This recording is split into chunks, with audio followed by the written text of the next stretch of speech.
everybody, today we're going to be talking about a build I made, and you can use too, because I've tried to keep this build as budget and low-key as possible, and I actually think that this build is achievable by your average person. Do you want to try this build? Yes, probably. Now why is that? Why do you want to try this build? So here's rapid fire, here's what I've gotten it to do, and here's what it sounds like. But actually what you haven't noticed is that right now I have the sound down low, really low. Now why is that? That's because when I don't have the sound low, rapid fire sounds like that. Is that something you're interested in? Do you want to do that too? Then welcome to this video.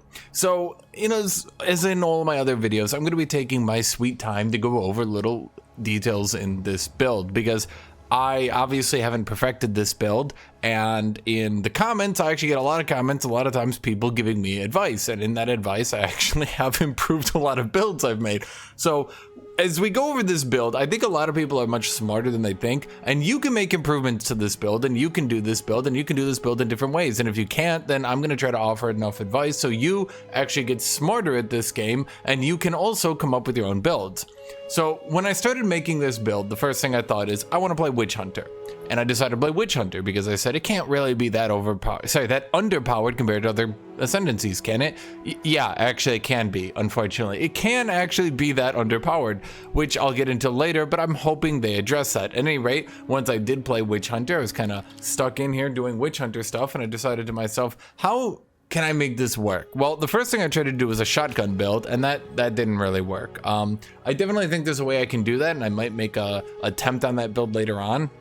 But at the time I couldn't figure it out. So what did I think? What if I do rapid fire, and seeing as rapid fire is a lot of ammo, what if I use attack speed? Because the attack speed nodes in this game give a lot of DPS. And I thought, what if I just grab every attack speed and shoot the most? Not really because I thought it was a good idea, but because I was kind of stumped on how to make a Witch Hunter good. And I thought, what if I just shoot a lot? What if I just shoot a lot? I mean, that's it. That's all I want to do. I just want to shoot as many bullets as I could. Now, for those of you who might not be sold on this build yet, let me introduce you to this. This is what the build does.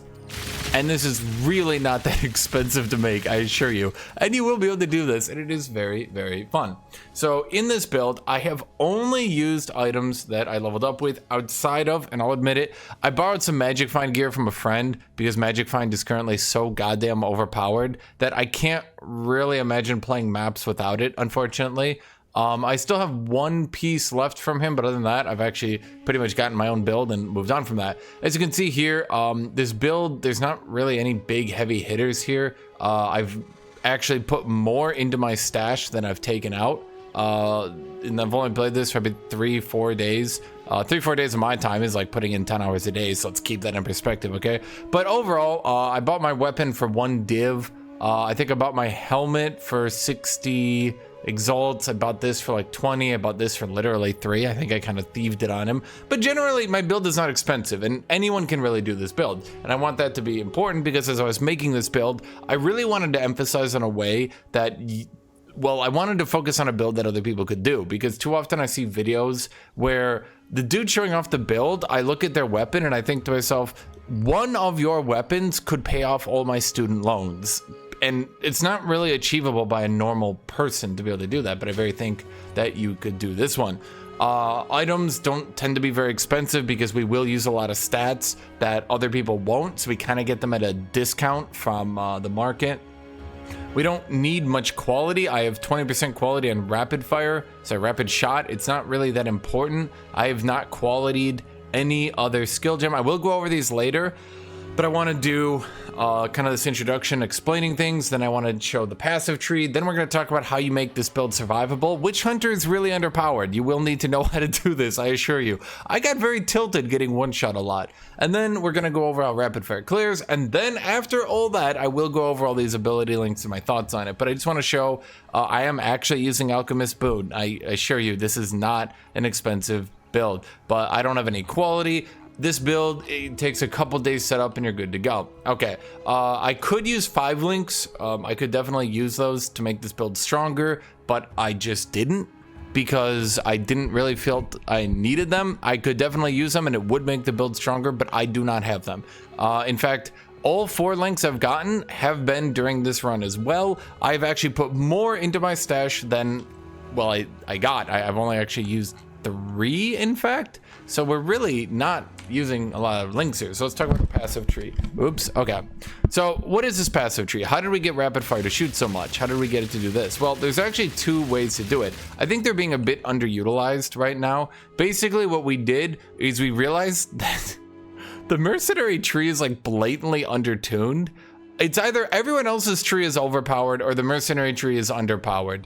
And I think it's a little bit of both. I think things like the ranger tree has some nodes that are bizarrely overtuned, and mercenary has a lot of nodes that are just really, really weak. So I focused on taking all the good nodes out of mercenary, and then I flipped over here. The build focuses on 2 different, I think you call them notables. I don't play a lot of Path of Exile.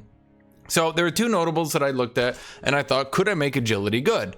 Not really for any particular reason. I just thought it'd be funny to make agility good. And yes, actually, you can make it at least decent. So over here, we have 1% increased attack speed for 15 dexterity. Then over here, we have 1% increased attack speed per 250 accuracy. Dexterity gives accuracy, so that's pretty good. Over here, we also have polymathy, giving us 10% more attributes. Through this, we've managed to make dexterity not really good actually, but at least kind of okay. So we can see here on rapid shot, this does not update very quickly, by the way. I have very much broken the math in this game. I don't know a better way to put it. I got so much attack speed and I use so much weird dexterity things. The DPS check is just totally out of whack. The attacks per second just is totally out of whack. This is just not going to be very helpful. But what I can show right here is the dexterity on my chest does actually give us more attacks. Not a lot, but it means that we can use dex gear that other people can't, and it makes it sort of okay. So we've got Falcon Dive, we've got Falcon Technique, and lastly we have here Acceleration. This is a very good one. Okay, so what did I do here in this passive tree for the early game, mid game, and late game? Early game, we easily, if you guys want to do this, here's what I did. It's really easy. We just went down through here. We grabbed the 2-handed damage over here. That helped the crossbow get enough damage to, kill things. We went down here, we grabbed Adrenaline Rush, and then we grabbed this. Personally, if I was to do this over, I think what I would actually do is maybe go down, grab the 2-handed, go over here, swap over, grab the attack speed. At either rate, once I was in the mid game, what I did is I had this node for damage over here, this node for damage over here, and then I just grabbed every bit of attack speed I could. I literally grabbed every little bit of attack speed here. I grabbed the attack speed here. I grabbed the attack speed here. I grabbed everything of attack speed we could find. We can see even down here, I grabbed the 10% attack speed to blind enemies. It doesn't really matter if they're blinded. I have no evasion anyway. I just wanted more attack speed. Yay! So that's what I did in the mid game. Eventually, I weaned myself off the attack speed here. I weaned myself off these little attack speed nodes here, here, over there, stuff like that. And what we did is we cruised down to here. Now, I will go over the defensive nodes and things like that later. I just want to explain how you guys kind of level up. You will go here, and then you're going to wean yourself off and grab these ones, because these ones are really good. Falcon Dive, although in the early game, it's not going to be worth that much attack speed. And you will have to dunk these kind of bad nodes here. Falcon Dive you could probably go into later, but as you are traveling around, I'm not even sure if I'd recommend getting this crossbow thing, but getting these attack speed nodes here are pretty strong. And then you're definitely going to want acceleration. Skill speed does affect your attacks. This is 3% movement speed, 10% skill speed.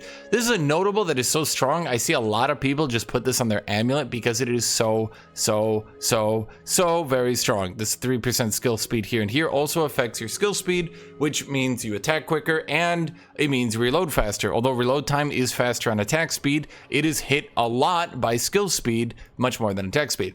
Over here, we got 10% attack speed, and then we got 2% movement speed and 8% attack damage. Then over here, we get 25% more attack damage, and we maim on hit. That's right. Shooting this quickly, we have a 25% chance to slow any enemy that we hit. That is pretty good for keeping our distance and zoning away from people. I'll get over to more of our movement speed later. Of course, we still had the movement speed if we've killed recently here and here, and this is more attack speed if we killed recently. So we end up with a pretty fast build. Maybe not compared to Ranger, but compared to most other builds, we do have a lot of movement speed, and we are able to reposition and shoot. And I'll explain why this is so important in a bit. Now, why did I go over here? Because over here we have Piercing Shot. This goes into how we clear with rapid fire, which I'll get into even more later, but we have a chance to pierce here, and then over here we have the dexterity, and then these nodes are just pretty good for attack speed and then getting to Falcon technique. Now, is this a hyper optimized perfect build in every single way? No, of course not. I just wanted to shoot really, really fast. And then after shooting really, really fast, I noticed that the build was actually doing pretty good. In fact, I started to shoot so quickly that it was obliterating my mana. So I would recommend reusable ammunition, because although it is important to shoot fast with this build because it's fun, if we shoot too fast, we run out of mana. Okay, so late game, this is gonna kind of be what you want. Early in the game, just stack attack speed, keep close to the node, go there. Now, you can get more pierce here, you can get more pierce here, and then over here you get even more pierce and a chance to chain from the terrain. The piercing is gonna go very quickly because you might notice this only hits one enemy. It might shoot a lot, but each bullet only hits one enemy, so we're gonna need a way to wave clear with that. How are we gonna make that work? I'll go into it in a second. Now let's talk about survivability. You are a witch hunter, which means your class is hilariously undertuned. I don't know what happened that they thought this class was so broken they needed to like nerf it into the ground. It is the only class I've seen whose main form of survivability debuffs their other form of survivability, making them kind of like weirdly squishy even when they try to be tanky. Now, for those of you Path of Exile veterans, there is something different here that you probably have not noticed. These nodes here are 12% armor and evasion. That's very underpowered. I don't know why they're not 15%. Those of you who know why they're not 15% are saying, aha, because when you go iron reflexes, no, it doesn't work like that anymore. See, it takes all your evasion, doesn't multiply it, puts it into armor, then multiplies it. You do not double dip anymore. This class, weirdly, strength evasion weirdly gets 12% instead of 15%. While all hybrids work like that, this just means that armor evasion is just weaker. It's just weaker. They don't synergize together. Armor and evasion don't synergize together, and their nodes give them less of a percent. So there has to be a way to make this class survivable, especially because we get 50% less here for Sorcery Ward. Sorcery Ward is, of course, a unique witch hunter ability that converts your armor and evasion into an elemental shield. If I'm losing so much armor, if you guys know how armor works, that means that unfortunately the more armor you lose, the less that remaining armor is worth, to the point where the remaining armor might not even exist. So how did we get this to work? Well, if we sit in armor and we sit in evasion, it doesn't work. We only end up with like 20-20 or 30-30 at most. It's just not gonna work. So we dunk it all in armor and we figure out a way to go from there.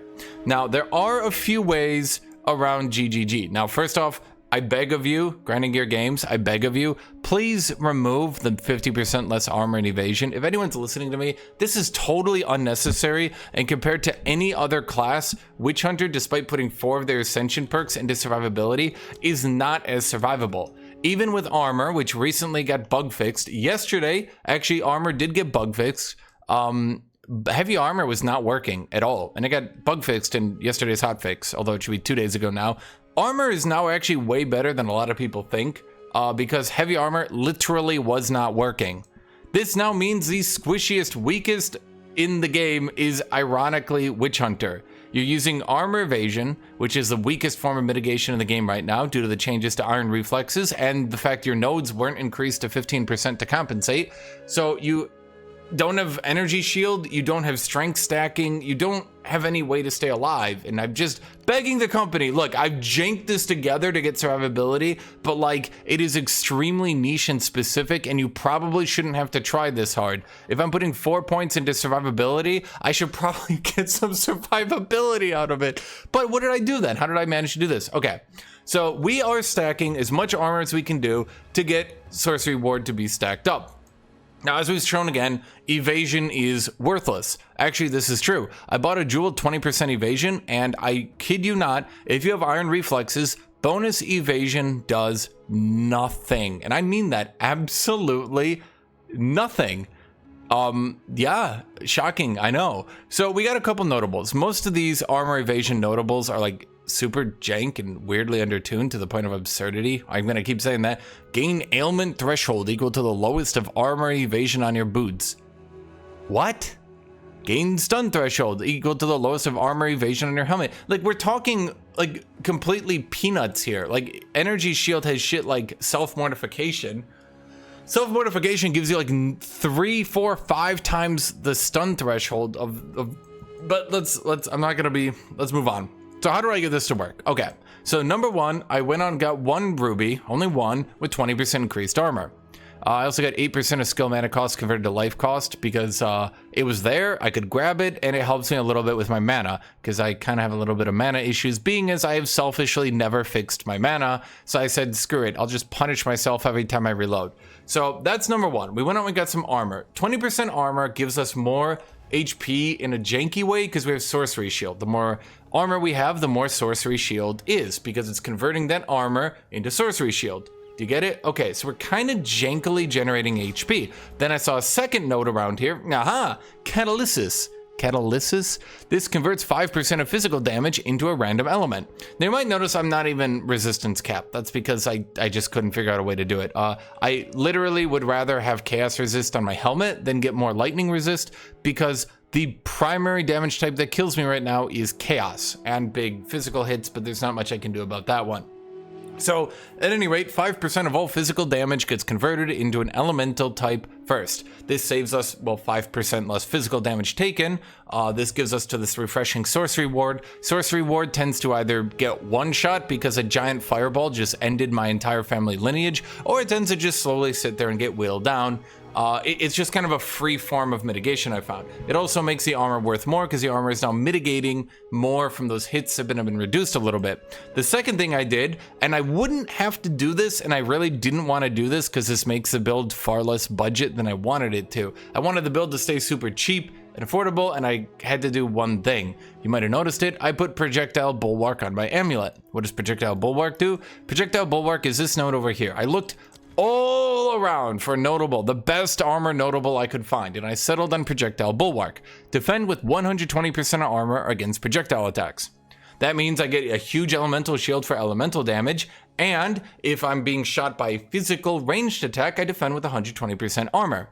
So this gives me back the armor I should have if I wasn't losing half of it randomly, which allows me to get 120%, what is that? That's 15,000 armor against ranged attacks. With my very low health pool, this is needed. I have almost still been one shot through this, but I do need it. It also gives me 30% armor. This right here is a good node. I like this node. This has worked out for me incredibly. The 30% more armor funnels a lot more armor into my elemental shield, and then the 120% armor against projectile attacks means I almost die to ranged attacks if I slip up and get hit by them, but I don't actually get hit by them. Okay, so I would say other than that, the important defensive nodes are, of course, feel no pain because you have stun threshold.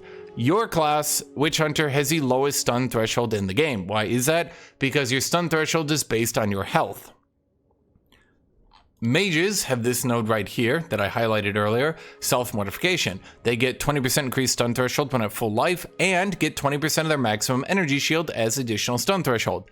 This doesn't make them immune to being stunned, but makes them a lot harder to stun than a Witch Hunter. Witch Hunters tend to have lower health pools, not literally the lowest, but lowest, as well as no real good nodes to getting stun resist, or stun threshold, whatever you want to call it. So this one is pretty good at getting us a stun threshold. It's not perfect, it's not ideal, but it'll do. Mostly because on the way, we're going to go ahead and get Battle Hardened, which gives us 20% armor and evasion, which, again, I beg the developers, armor and evasion should get buffed up to regular because it doesn't double dip on iron reflexes, so it should just be normal, right? Like, it's a whole thing with me. I don't understand it. I don't understand why the devs do that. It's super weird and jank and feels really bad that you're trying to get two different defensive stats that don't work together, and then you get less of them, like as a form of punishment.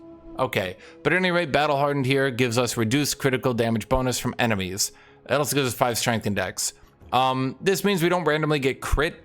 I could go without it, but I'm gonna be real. We kind of need all the defense we can get. Of course, we've got one of our primary defensive nodes right here, backup plan. Even when leveling, I would recommend you get a backup plan because it's pretty good. You get 40% more evasion rating and armor if you haven't been hit recently. Now, I suspect, I have no proof of this, but I do suspect we currently have a 3,192 shield. If I refund backup plan here, we can see this goes down to 2,837. So this is about right about 40%. So we're not getting the armor and evasion double dip here, but it does mean that we, like, if we just randomly exploded, just like kabam, if we just randomly died because someone hit us with an attack, one, we get a little bit more armor, so we can maybe try to not die to it, but two, we get about 380 some more elemental shield, which means if we randomly walk over a corpse explosion, we probably die anyway, because actually a lot of people don't know this. I know this because I have sorcery ward. Kind of funny, once I got sorcery ward, I noticed how many corpse explosions were actually physical damage. A lot of them. A lot of corpse explosions are pure physical damage, which does make sense why when I was playing a warrior, I wasn't really that hating on corpse explosions, and then I started playing my witch hunter and I died constantly. I mean constantly. You have literally no idea how many times I've died to corpse explosions. I've had to... Anyway, so between catalysis and feel no pain, feel no pain, battle hardened, backup plan, these are good for the early game survivability. You will get stunned a lot. You will die in a stun a lot. You will get stun locked. It's not a great feeling. It's just kind of part of playing witch hunter right now. Hopefully eventually they unnerf sorcery ward so it doesn't reduce your armor, but so far this is what we got. If we do get hit, it's not great, but we can try to survive one hit. Our main objective is to not be hit at all. We maim enemies from far away. We try to keep them away. Hopefully they don't add 3 different league mechanics that spawn like 20 enemies on top of you, giving you no chance to kite. If they did do that, it would make your life pretty rough. It's a good thing they didn't in my fantasy land. At any rate, then leather-bound gauntlets. Again, this is a pretty good one. Leather-bound gauntlets, this one right here, I found this one to be good for survivability. 1 evasion per 1 armor on the gloves. You can see that one seems to get weird. I'm not really sure what's happening with it, if it's double dipping or something weird's going on, but I've sat here and refund and rebuilt my passes multiple times. That notable is worth a good chunk of HP. That's nearly 300 HP a shield. We can look at our armor. We're 7,000 right now. For you to refund this, that is worth 540 armor. That's 550 armor. That's pretty good. This is a pretty good node right here. Just off the HP alone, that's a lot of HP to be getting from that. And then of course we have General's Bindings, which as we can see again, if we look at this, we fund General's Bindings, we can see once again it's not as good as the other one. It's not as good as the other one, and you could probably do without it. If you needed to pick between the two, I would definitely go with leather-bound gauntlets, but I've also gone General's Bindings because I've been pretty desperate in my attempt to not die horribly. To be completely honest, if I bought one more jewel, Red Ruby, with 20% increased armor, that would probably offset General's Bindings anyway, and armor and evasion nodes are just generally terrible, so getting the least amount of those you can is generally a good idea.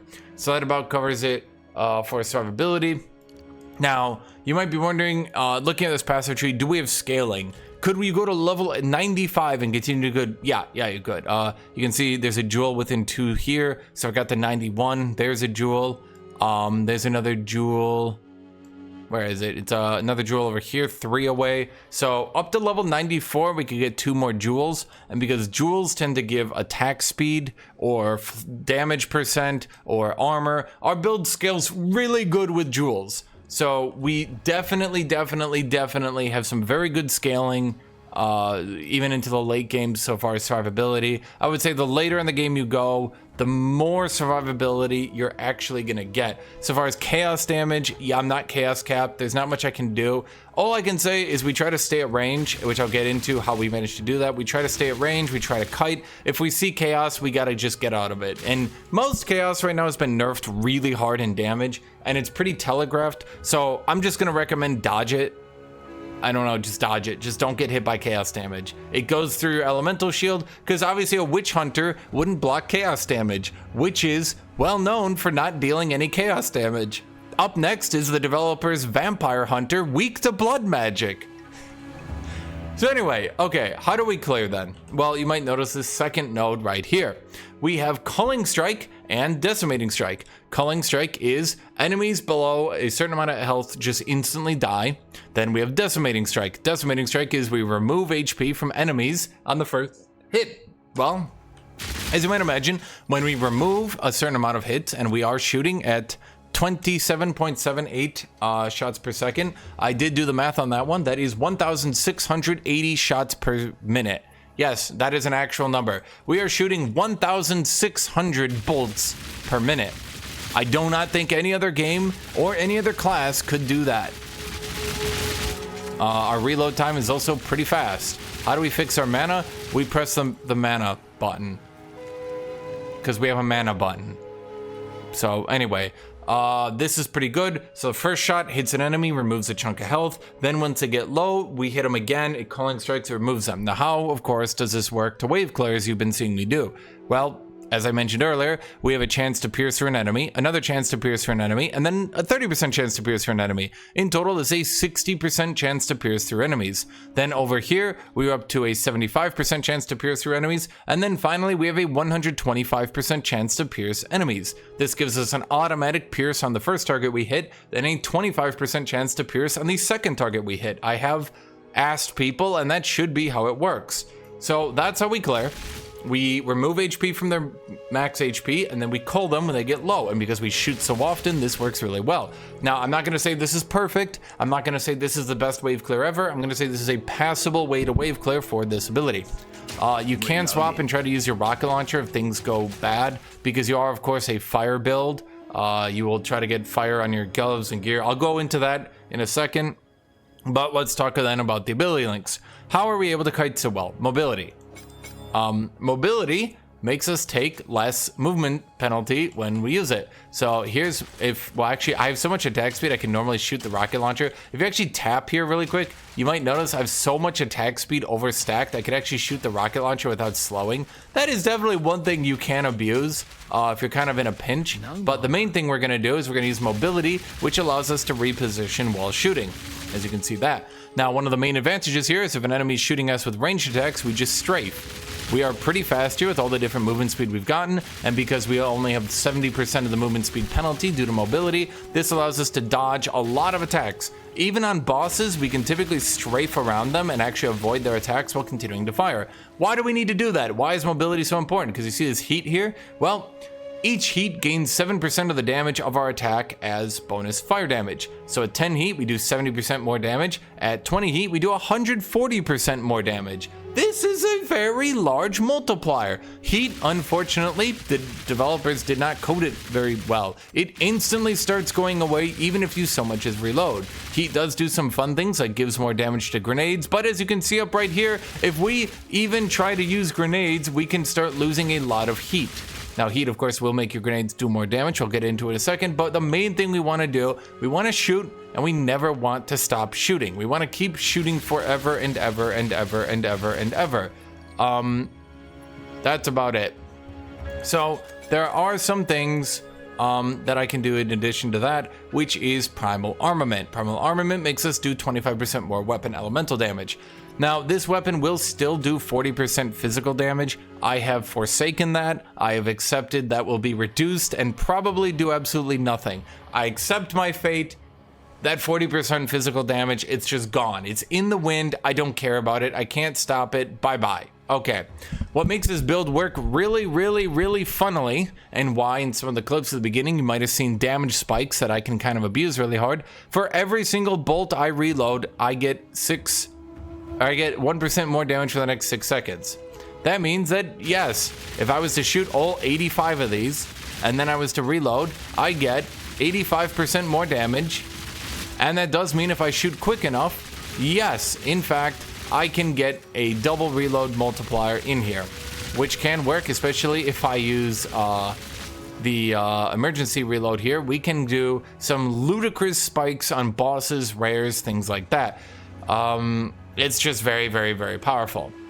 Now for supports here, the one thing I noticed is basically every support in the game is for intelligence mage-based champions. over half the current supports in the game, half the passives, let's call it that, the buffs, are for int users. The devs seem to have focused most of the early access on int and given very, very, very, very little to anybody else. I did look into the 2 that they gave for crossbow users, and I'm not even going to show you them. They're really bad. They're bad. I can't find a way to use them. They're just bad. For a while I was using attrition, and then I thought to myself, what am I doing with my life? So I decided to go overwhelming presence. Enemies are easier to stun and they're easier to ignite. Because I am shooting, once again, nearly 28 bolts a second. The ignite's not going to do a lot of damage, but it's going to hit the enemy. So, yeah, overwhelming presence just lets us do that more. It also reduces their stun threshold. Once an enemy boss is stunned, as you might imagine here, it's pretty easy for us to shoot them, reload, bam, there's the emergency reload, and we just go kabamo, right? And then we just get insanity DPS while they're stunned, and we crush their hopes and dreams of ever trying to kill us. Until you reach maps and until you reach like +2 bosses, most bosses aren't getting up again after you stun them if you've itemized properly, which I'll get into in a second. We have explosive shot, which I was using during the campaign to try to wave clear, but after the campaign it kind of became clear by rapid fire. I wanted to keep that heat up, so anytime a rare mob appeared I could just instantly like bleh, and they were gone. But additionally, I just kind of found that I like shooting lots of bullets more than I like shooting a rocket launcher. Therefore, I focused on shooting as many bullets as I could. Oil grenade is pretty good. Now we have here oil grenade. I'll explain it really quick. It shoots down oil. If an enemy is ignited over the oil, the whole thing lights on fire and enemies get ignited. It's pretty hard to shoot this weapon without igniting anybody. So it 90% of the time is just going to ignite on its own. So we have exposure here. Exposure reduces the enemy's fire resist. By default it's 20%, with strip away it's 26%. This gives us a lot of fire penetration for rares and for bosses before we can Giga DPS them to pieces. And if we can't Giga DPS them, this does good. I put magnified effect on it. Pretty happy with that one. Oil grenade does slow, so until we start reaching the hyper late game where enemies move like race cars, between the maim that we do on shot and the oil grenade, it's pretty easy for us to set up situations where enemies have no hope of reaching us. Which is why survivability is not that big an issue until late game, because if you're playing properly, you're just going to zone them out. And then of course we got skill effect duration just to make it last longer, so that, you know, we've got a safe zone. You know, we put this between us and enemies and then we use it as a safe zone. If we're in a corridor map, we'd try to position like this and we'd try to just oil grenade out to there so that we can, you know, use this corridor and shoot people outside of it. It's pretty strong. Then once I got to 4 links, I put encumbrance down. All of these are fine. They're all kind of doing their job. You don't need strip away until late game. So realistically, you could get away with just persistence encumbrance, or you could do magnified effect persistence. These are all fine. Strip away is more for late game. Now this brings us to emergency reload. We gave it more cooldown recovery, we gave it premeditation, and we gave it inspiration. I kind of ran out of things to give it, so I give it inspiration. It's fine, saves us a little bit of mana. The general idea here is we're gonna shoot, and then right before our clip runs out, the devs have graciously put our ammo count below our character, so we don't need to constantly look down here to see our ammo. Except, you know, they didn't do that. So actually I have died multiple times because I'm shooting, trying to cover my position, and I look down to see how much ammo I'm at for an emergency reload, and oops, someone sprinted across the map and teleported behind me and one-shot me when I wasn't looking in that split second. Please, developers, could we put the ammo below our character? And second question, this is just for me, can we please put sorcery ward's HP on my character as well? A lot of times I have noticed my sorcery ward will blow up. I will suddenly take 2,000-3,000 damage, but because like visually to me my health is at full, I don't really notice that I'm about to die really horribly. Something is doing a lot of damage really close to me. I really need the sorcery ward down here, so visually I can be like, oh shit, that wasn't a normal fireball, that was the Giga Fireball of death. Run the fuck away. So that would be good. I would just like that. That's just a quality of life feature. Both of those being right here would be very nice, and it would allow me, because like I have to hold my mouse and I have to pay attention to where I'm shooting here. This build is very much focused on positioning and zoning and stuff like that. So it kind of sucks when I have to constantly look to the bottom right, to the top left, to the bottom right, to the top left, to the character, to the top right to see. It's really, yeah, okay. For gas grenade, now gas grenade is sometimes, if you see me obliterate a boss in like 2 seconds, it's because gas grenade worked. If you don't see me obliterate a boss in 2 seconds, it's because gas grenade didn't work. Gas grenade, the general idea here is we shoot 3 gas grenades, the enemy is ignited, and once we have a lot of heat, all we're gonna do is, you can see here, we get a lot of heat. The heat gives damage to our grenades, and we just go boop, boop, boop, and the boss hopefully gets completely annihilated by this. Often they don't. I'm not really sure what to do about that one. So we put payload here. It has more cooldown, or I should say it recovers its cooldown less quickly, but has a 50% chance to activate a second time. Then of course we have scatter shot, putting 2 more projectiles down. We have fire infusion, and we have heft. Heft just gives it a bit more damage to, you know, go into other things.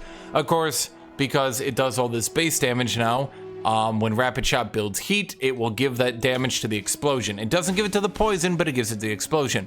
The downside I have noticed is every so often, if you sit at this perfect range, like right here, if you sit right here, you can get all 3 grenades to like hit the boss, and all 3 will blow up and they'll die. It'll be those giga explosions, just their health bar will just, I'm not exaggerating. Like I've literally half health plus 4 bosses in an instant doing this. And the problem is when you don't use the perfect range, what I've noticed often happens is it blows up the poison grenade over here because this one gets lit on fire, which blows up this one, but this one wasn't actually in range, so the boss doesn't take damage. It's annoying. I want to swap magnified effect over to it, but I'm a bit afraid of losing my oil grenade. But I do think swapping magnified effect over to gas grenade would probably be the ideal at this point. On sorcery ward, there's 2 things I want to mention. Number 1, do not keep gems in sorcery ward. If you respec, it will delete them completely because it removes sorcery ward from your hotbar. 2, there's not much you can do with sorcery ward, so all I did is give it 2+1 skills. What do those do? Yeah, basically nothing. Each skill it gets just reduces the barrier recharge time by 0.1. Yeah. You cannot quality sorcery ward, which seems like a bug. Maybe that's why it's so bad. Maybe they thought you could quality it and get like 30% more out of it, and they were a bit afraid that witch hunters would be as tanky as like half an energy shield user. Maybe they were afraid anyone would play anything other than a mage. I don't know, but either way, there's not much you can do with sorcery ward. I just figured I'd mention that. So that's it for gas grenade. Why did I use alchemist boon? I literally nothing else. Avatar of Flame doesn't do anything. None of the other ones do anything. Sometimes I run out of mana because I'm chewing through my mana potions so quickly. Because as you might imagine, I don't actually have the mana. I only have level 19 on my skill, by the way. And I don't really have the mana to do this. So what do? I just spam mana potions. Sometimes I ran out and I said, screw it, Alchemist Boon. Whatever, it doesn't really matter. Now, cannibalism is probably the most important thing here. So far as passives, cannibalism is really, really strong because you recover your life when you kill an enemy. Okay, you get it, it's just free healing. It's just a very, very strong passive. I used precision. It doesn't really show it. It sometimes shows it, but it doesn't always. It's very buggy. Accuracy is supposed to give us attack speed. I thought precision wasn't, so I removed it, and then later on I noticed it actually was. It just wasn't showing it the tooltip. Sometimes it shows it, sometimes it doesn't. It's super weird. I don't know if it is or if it isn't. I can't tell you. The tooltip just doesn't seem to like the level of jank I've put into it. I've seemed to reach a level of jank that the tooltip just wasn't made for, and it doesn't seem like I can see the accuracy going up. It doesn't seem to understand itself. Even if it didn't work, we're talking like, 2% accuracy here. It's not really that big a deal, but it's like, there's like 2% attack speed. So it's not that big a deal. It's fine. Yeah. I don't really know. Don't ask me. At any rate, this takes us to herbalism, which just makes our health potion heal more. So as for gear, why is this build so good when it comes to gear? Those weird helmets that have 500 accuracy, those are actually worth almost 3% attack speed to you. So you can actually use them, and they're not a dead stat. Those chest pieces that have dexterity, well, once again, 32 dexterity. I haven't done the math for it, but it's probably somewhere about 2.5% attack speed. So the dexterity is actually not dead to you. Those boots that have dex, hey! Okay, so how do we want to itemize this build? Early game, mid game, late game. On hit. You need on hit. On hit is your greatest gets. Now, I looked at these gloves and no one else really wanted them. They were only 3 exalted, and I looked at them and I looked at the trade and I looked at them and I looked at the trade and I said, holy shit, please respond. I really, really, really want these. They're really bad. Trust me. No one else wants them, but sell them to me, please. And he did. I bet I didn't say that, but... And as you can see right here, with attack speed and 2 forms of on hit, this is giving us literally 25% of our damage. So, suffice it to say, early game, get gloves with attack speed or on hit. It's really important. This ring right here has 3 to 55 lightning damage on it. It's surely not that big a deal. No, actually, this is worth 2,700 DPS. This cold ring with 9 to 13 damage surely can't. No, actually, that's over 1,000 DPS right there. I assure you, on hits in this build kind of go crazy because I built a bit too much attack speed. As for your weapon, this is kind of just a jank weapon. I found it on the... It was just 1 div. I just bought it. It's not really that amazing. I just wanted attack speed because the attack speed on your weapon, that's base attack speed. Everything else multiplies off that. So this isn't 19% attack speed. Not really. I would call this more like 19% more attack speed. It's quite good, in fact. So the second thing is increased elemental damage. Realistically, if you have a div, I used the one I used when leveling a divinity orb. I just went to the auction house. I found a weapon with attack speed, good base damage, and increased elemental damage. That's all you need. The critical damage bonus doesn't matter to me. Leeching physical damage is mana. I assure you, I barely do physical damage. I get like 20 mana per clip on this thing. It's just not a big deal. Yeah, so that's what I'd say. Just focus on attack speed. While leveling, focus on just the highest damage crossbow possible. But the increased elemental damage is very, very much a big deal. Now, it's gonna sound jank, but if you are just starting doing maps, it is very hard to do. If you have another character, get some cheap magic find gear and put it on you. It's very overpowered right now. I'm sure you're tired of people telling you this. Magic find is quite overpowered. I borrowed this from a friend. It gives some life. It gives, the most important thing is the increased armor, by the way. But yeah, that's about it. It just gives a bunch of rarity. The critical hit chance isn't that big a deal. The strength and life is good. It gives no resistances, so I've had to kind of struggle to keep my resistances up. But Magic Find, I know it's dumb. I know it's not fun, but Magic Find is currently so overpowered, you're kind of wasting your time if you don't get some of it. So if you have some exalts, just go get some Magic Find gear. It'll pay for itself in a day or two. Like, it's really dumb, I assure you. I've made more money on this character in 3 days than I made on my warrior, and I played him for what, 3 weeks, I think, just purely leveling him, and that was the whole thing. For belt, just focus on getting armor, life, get some double resistances. Belts like this you can probably find for like around the 10 to 20 exalt range. Not that expensive, probably a bit harder to find, but you know, you never know with the market. These boots, you want boots with movement speed. I haven't really focused on life because gear with life is very expensive. You might notice these gloves have no life, so people don't really try to buy them. They do have strength though, which is a life effectively, so that's pretty good. In total, that's about it. You want to get rings with on hit. You want to get gloves with on hit. Get a good enough weapon. Mine's not perfect. I could probably double my DPS with a much better weapon, but there you go. That's gonna be about the build. Now, the last thing I can recommend is to get lots of armor and evasion rating on your gear. That's very important to do. I think if you were playing now hear me out on this one. I think if you were playing a min-max version of this, you would ditch the armor evasion gear and just go pure armor gear. Armor gear tends to scale higher on most body pieces, not all of them. I think helmet armor evasion is better. because I think it just scales higher, but I do have some, it's really debatable, because if I go look at my warrior, and his gear is pretty out of date. I haven't played him in weeks at this point. But if I do go look at my warrior, and I do go look at his gear, and I kind of tried to focus on armor on his gear, you can see that even on a pretty decent helmet, you're not getting that much armor. Now, of course, on your chest piece, it's pretty hard to get the effect of that. So, yeah, but on other pieces of gear, most people are not doing armor evasion, so they kind of sell for cheaper.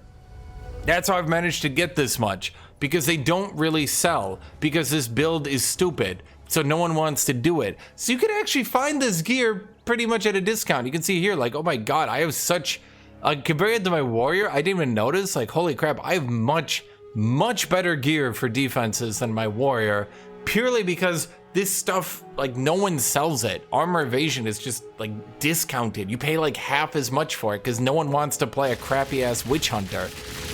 And that is your secret to success. No one wants to play this stupid class.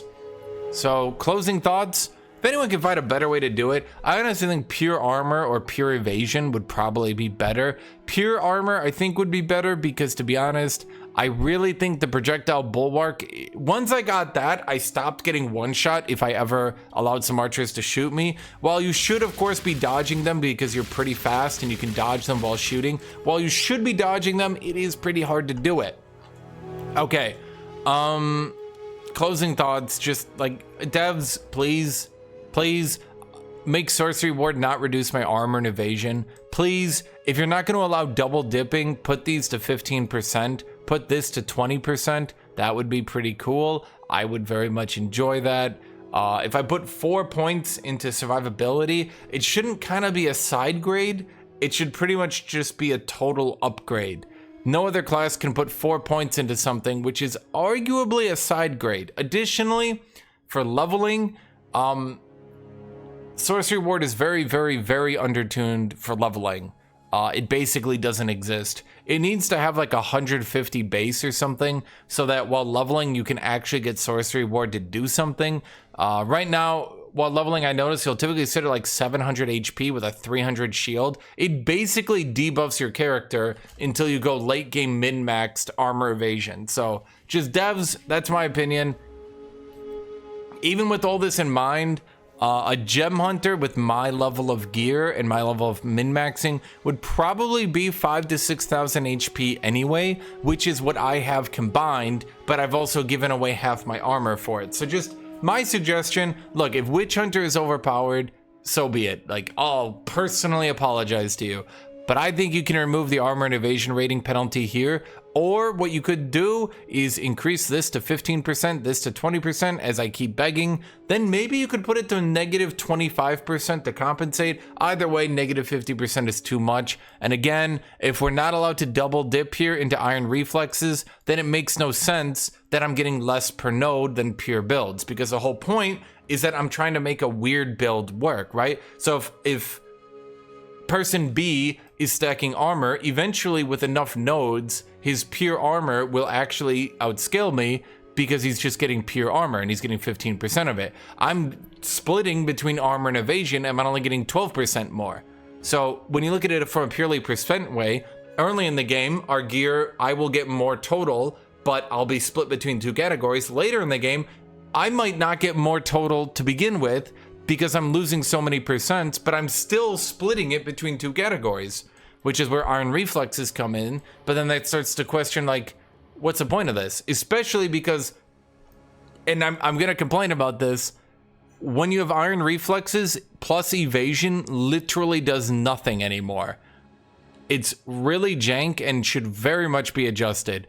Even if you have Iron Reflexes, plus evasion should still do something. Even if you don't want it to double dip, maybe let it do something. Maybe let evasion count as plus armor then, if it's just pure evasion, because it's just, it makes no sense that suddenly all my plus evasion nodes or gear or anything I have just turns to dust, right? It also makes it really jank to try to itemize for a medallion when I need to have percent increased armor, because that's, you know, blah, blah, blah. Anyway, that's the build. This went on for probably a little bit longer than I thought it was going to. I really was not expecting it to be here for an hour. So, yeah, that's it. Thank you all for watching. Thank you all for being here. Thank you, everybody. Tell me if you find anything better or if you can min-max anything. I would very happily listen to any of your thoughts. So, thank you all. Thank you, everybody. As always, I hope you all have a great rest of your day.